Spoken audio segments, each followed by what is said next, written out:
علی بھائی اگلا سوال ہے، اگر کوئی خاوند اپنی بیوی کو پردہ کرنے سے روکے بلکہ اس سے بھی بڑھ کر اس بات پر مجبور کرے کہ میرے قریبی رشتہ داروں کے سامنے نقاب نہ کرو، تو ایسی عورت کیا پردہ کی پابندی کی خاطر اپنے خاوند سے طلاق لے سکتی ہے؟ طلاق تک تو نہ لے کے جائیں میرے بھائی، پیار محبت سے سمجھائیں. اور مجھے پہلی تو ریزرویشن یہ ہے کہ یہ سوال تو آتے ہیں، آج تک کسی عورت نے یہ سوال نہیں کیا کہ میرا خاوند نماز نہیں پڑھتا تو کیا میں طلاق لے لوں. پھکی، کیونکہ مسلم شریف میں 246 نمبر حدیث ہے انٹرنیشنل نمبرنگ کے مطابق کہ بندے کے کفر اور اسلام کے درمیان فرق نماز ہے. چھوٹی چیز ہے. اور جامعہ ترمذی میں عبداللہ بن شفیق تابعی کہتے ہیں کہ صحابہ کرام صرف نماز چھوڑنے کو کفر سمجھتے تھے اور کسی گناہ کو کفر نہیں سمجھتے تھے. تو وہ آج تک کسی بیوی نے نہیں کہا کہ میرا خاوند تو کافر ہو چکا ہے چونکہ نماز ہی نہیں پڑھتا تو میں کیا اسے طلاق لے لوں. یہ مین چیز تو یہ ہے. تو ہم ہر معاملے میں یہی کہیں گے کہ جو اہل کلمہ ہے، اہل قبلہ ہے، اس کو پیار محبت سے سمجھائیں. کئی عورتیں بھی ہیں وہ اپنے خاوندوں کو داڑھی نہیں رکھنے دیتی. اب یہ تو نہیں بیوی کو طلاق دے دی جائے، داڑھی رکھ لیں. خاوند تو ویسے ہی ڈومیننٹ ہے نا، اللہ نے بنایا ہے الرجال قوامون علی النساء، بٹ ڈومیننٹ ہے. ہمارے سب کانٹیننٹ میں تو آج تک ہیں. باقی یہ جو مسئلہ ہے کہ طلاق نہیں لینی چاہیے، پیار محبت سے سمجھانا چاہیے اور ٹائم لیں اپنا. یعنی کوئی درمیان کی راہ نکالیں، بڑوں کو انوالو کریں. جو قرآن میں آیا کہ جب میاں بیوی کا جھگڑا ہو تو ایک حکم بیوی کی طرف سے اور ایک حکم جو ہے وہ خاوند کی طرف سے، اس کے سامنے مسئلہ رکھا جائے. اور اس سے بھی پہلے میرے بھائی سب سے پہلے چیز ضروری ہے کہ شادی سے پہلے یہ چیزیں طے کی جائیں. ایک خاوند کو اگر برقعے والی عورت چاہیے تو وہ شادی سے پہلے بتائے کہ میری بیوی شادی کے بعد برقع کرے گی، تاکہ بعد میں مصیبت نہ کھڑی ہوگا وہ عورت جو ہے اکڑ جائے میں نے برقع نہیں کرنا، نقاب نہیں کرنا. اور وائس ورثہ بھی بتائے کہ میں نے نہیں کروانا، تاکہ جو نہیں کرنے والا ہے وہ انہی کے ساتھ شادی ہو. بعد میں کیوں تنگ کرتے ہیں ان کو. یہ پہلے طے ہونا چاہیے. صحیح مسلم حدیث ہے عورت سے 4 وجہ سے نکاح کیا جاتا ہے. نمبر 1 اس کے حسب و نسب کی وجہ سے، نمبر 2 اس کی دولت کی وجہ سے، نمبر 3 اس کی خوبصورتی کی وجہ سے، اور نمبر 4 دینداری کی وجہ سے. پھر نبی علیہ السلام نے فرمایا اللہ کے بندو دینداری کو دیکھا کرو پہلے نمبر پہ، باقی چیزیں بعد میں. باقی جن لوگوں کی شادیاں ہوئی ہیں ان سے ذرا پوچھیں، شادی کے بعد خوبصورتی اور حسب و نسب کی تو کوئی اہمیت نہیں رہتی. وہ میرے ایک دوست ہے مجھے کہتے ہیں یار شادی کے 8-10 سال بعد تو بہن بھائی لگنے شروع ہو جاتے ہیں میاں بیوی بھی. کیونکہ یہ ساری جو چیزیں یہ شروع میں ہی ہوتی ہیں. بعد میں اس لیے آپ دیکھتے ہیں کہ لو میرجز جتنی ہوئی ہیں، ٹھیک ہے جی، وہ جناب خون سے نام لکھ رہے ہوتے ہیں اور بعد میں جناب فوراً طلاق دے دیتے ہیں. خون سے نہیں، ویسے ہی سادہ لکھ کے. تو کدھر جاتا ہے وہ ساری عشق مشوقی. اس لیے میں کہتا ہوں یہ شادی ایک ہاتھی کی دم ہے جس کے ساتھ بہت بڑا ہاتھی لگا ہوا ہے لیکن وہ آپ کو نظر نہیں آ رہا. وہ شادی کے بعد سامنے آتا ہے. یہ سامنے جو ہے نا صرف آپ کو دم نظر آ رہی ہے. یہ رومانس اور یہ چیزیں سب یہ دم ہے، اس کے ساتھ اتنا بڑا ہاتھی لگا ہوا ہے. تو اگر ایسا کوئی معاملہ ہو جائے تو پیار محبت سے سمجھائیں. دیکھیں سورہ نساء کے اندر بھی آیا کہ اگر تمہاری بیوی صراحتاً بے حیائی بھی کرے تو اس کو سمجھاؤ، پھر بھی نہ مانے تو اپنے بسترے سے الگ کرو، پھر بھی نہ مانے تو اسے پھر مارو. لیکن مارنے میں نبی علیہ السلام نے بخاری مسلم میں حدیث ہے کہ چہرے پہ مارنے سے منع کیا ہے، ایسا مارنے سے منع کیا ہے کہ جس سے ہڈی ٹوٹ جائے.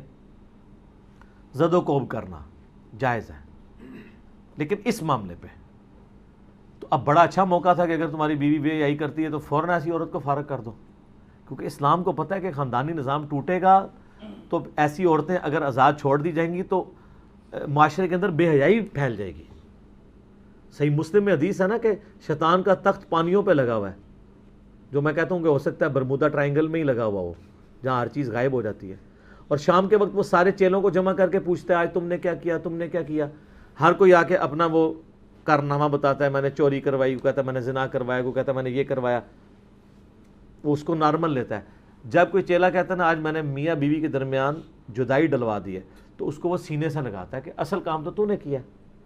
کیونکہ ظاہر ہے اولاد برباد وہ دونوں تو برباد ہوتے ہیں، اولاد بھی برباد ہوتی ہے، اور معاشرے پہ جو پھر ایسے لوگ ناسور بن جاتے ہیں، صرف عورت نہیں برباد ہوتی، مرد بھی برباد ہو جاتا ہے۔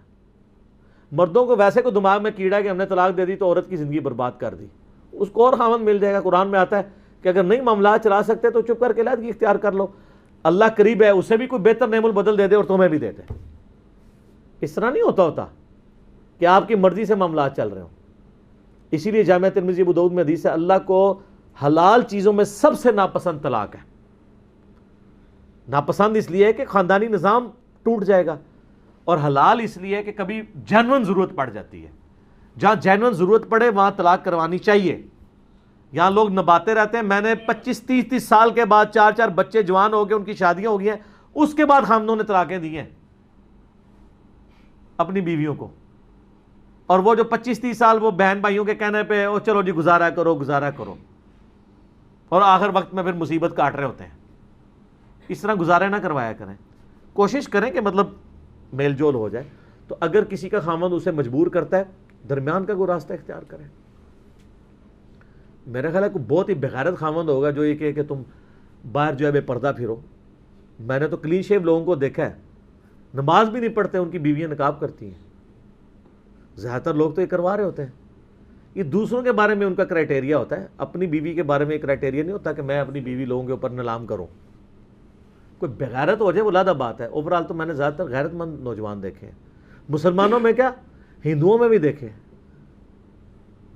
وہ بھی اس معاملے میں آپ کو پتہ ہے ہندوؤں میں تو بڑا اسٹرکٹ پردہ رہا ہے، اب آج کل نہیں مجھے پتا، گھونگھٹ والا پردہ ہے۔ تو اگر کوئی ایسا کرتا ہے، چاہے خامند بیوی کے ساتھ کرے یا بیوی خامند کے ساتھ، کوشش کریں درمیان کا راستہ نکالیں، ایکسٹریم پہ نہ جائیں۔ طلاق تک تو میں کبھی مشورہ نہیں دوں گا کہ اس معاملے کے اوپر طلاق لے لی جائے، اور اس سے بھی پہلے نکاح کرنے سے پہلے یہ سارے معاملات سیٹل ہونے چاہیے، تاکہ بعد میں مصیبتیں نہ کھڑی ہوں۔ بعد میں پھر بڑے عذاب کھڑے ہو جاتے ہیں۔ جس کو شوق ہے کوئی دیندار عورت لانے کے تو پہلے دیکھے نا، چوپڑیاں نالے دو تو نہیں ہونی چاہیے۔ اور یہ جن لوگوں کے دماغ میں کیڑا نا جی شادی کے بعد سب ٹھیک ہو جائے گا، نہ کچھ نہیں ہوتا۔ آج کل لوگ سنتے ہیں کسی کی بات، ایک پیورلی دنیا دار عورت جس کی دنیا داری میں شک نہیں ہے، اس نے صرف اتنی سٹیٹمنٹ دی ہے کہ آج کل کی جو نوجوان لڑکیوں کے دماغ میں یہ فطور آیا ہوا ہے نا کہ نہ ہم نے کپڑے دھونے ہیں نہ کھانا پکانا ہے، تو یہ اپنے دماغ سے یہ فطور نکالیں، تو آپ کا پورا پاکستان کا سوشل میڈیا ان کے خلاف ہو گیا۔ حتیٰ کہ وہ جیو والوں نے بھی وہ جیو پاکستان میں بلا کے اس عورت کی خوب بے عزتی کی ہے کہ یا آپ نے یہ کیوں کہا ہے۔ تو اس نے کہا جب شادی انہوں نے کرنی ہے تو یہ کچھ تو کریں گی نا، مل جل کے چلنا ہے۔ اچھا یہ تو بات کرتے ہیں جی عورت کی ذمہ داری نہیں ہے، اس نے گل کی صفائی نہیں کرنی ہے، تو میں سے پوچھتا ہوں یہ بخاری مسلم کی جو حدیث بیان کرتے ہیں کہ سیدہ فاطمہ جو ہے اپنے ہاتھوں سے چکی پیستی تھی، یہ پھر کیوں بیان کی جاتی ہے؟ وہ بھی حضرت علی کو کہتی نا کہ خود ہی چکی پیسو، گھر کی صفائی بھی کرتی تھی۔ ہاں یہ ہے کہ کوآپریٹ کرنا چاہیے، دونوں کو کرنا چاہیے۔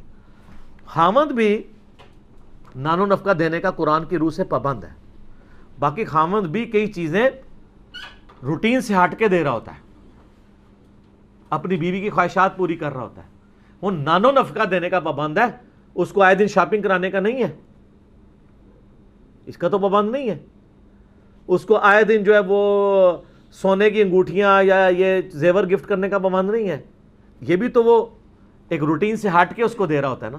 تو اس کے اگینسٹ اگر بیوی روٹین سے ہٹ کے کوئی کام کر لیتی ہے تو اس کے اوپر ہنگامہ کر، تو ہمارے یعنی لوگ اس طرح کی باتیں کرتے ہیں۔ ریئلسٹک اپروچ ہونی چاہیے، نہ عورتوں کے حقوق غصب کیے جائے نہ مردوں کے۔ اگر آپ کا خامند آپ کو مجبور کرتا ہے تو آپ بڑوں کو بٹھائیں، اس مسئلے کو ریزالو کروائیں، اور آہستہ آہستہ دعوت و تبلیغ کا کام جاری رکھیں۔ انشاءاللہ تعالی معاملات وقت کے ساتھ بہتر ہو جاتے ہیں، اور میں نے دیکھا ہے